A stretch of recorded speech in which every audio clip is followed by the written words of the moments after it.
The first two verses of Joshua 1 state, "And after the death of Moses, the servant of Yahweh, it came to pass that Yahweh spake unto Joshua the son of Nun, Moses' minister, saying, Moses my servant is dead. Now therefore arise, go over this Jordan, thou and all this people, unto the land which I do give to them, even to the children of Israel." What do we make of these opening words to the book of Joshua? One thing which is noticeable is a repetition of words about the death of Moses. God says to Joshua, "Moses my servant is dead." So what is the purpose of the opening words of the book, now after the death of Moses, the servant of Yahweh? It seems an unnecessary preamble. We apparently learn nothing from these opening words, which cannot be learned from the beginning of God's speech to Joshua. Why doesn't the book simply begin, "It came to pass that Yahweh spake unto Joshua the son of Nun, Moses' minister, saying"?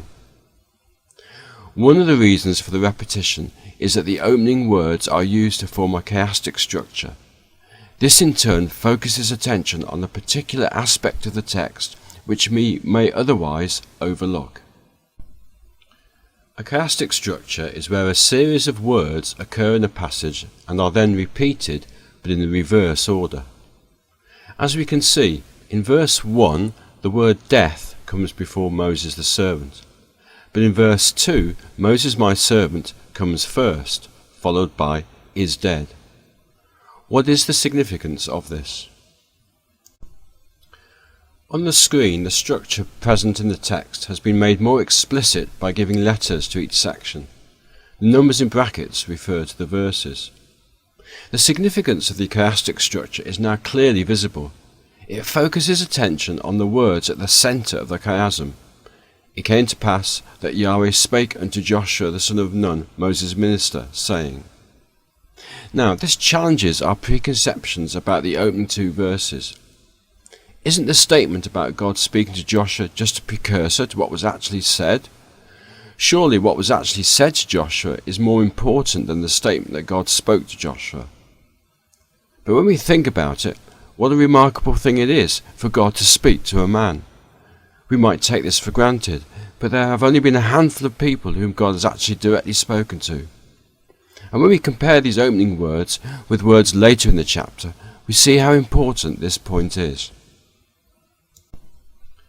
In verse 5, God speaks of Joshua having a similar standing in the sight of the people to Moses. "There shall not any man be able to stand before thee all the days of thy life. As I was with Moses, so I will be with thee. I will not fail thee, nor forsake thee." In verses 16 and 17, we see that the people acknowledge the importance of Joshua, not because of any intrinsic ability he may have had, but because God was with him as he had been with Moses. And they answered Joshua, saying, "All that thou commandest us we will do, and whithersoever thou sendest us we will go. According as we hearken unto Moses in all things, so will we hearken unto thee. Only Yahweh thy God be with thee, as he was with Moses." So the opening words of the book of Joshua are not an unnecessary preamble. They are not made redundant by the words in verse 2. Rather, they form part of a chiastic structure which draws attention to the remarkable fact that God spoke to a man, the man Joshua. For more examples of chiastic structures in the Bible, go to the site Biblical Chiasm Exchange by clicking on the link in the description box below.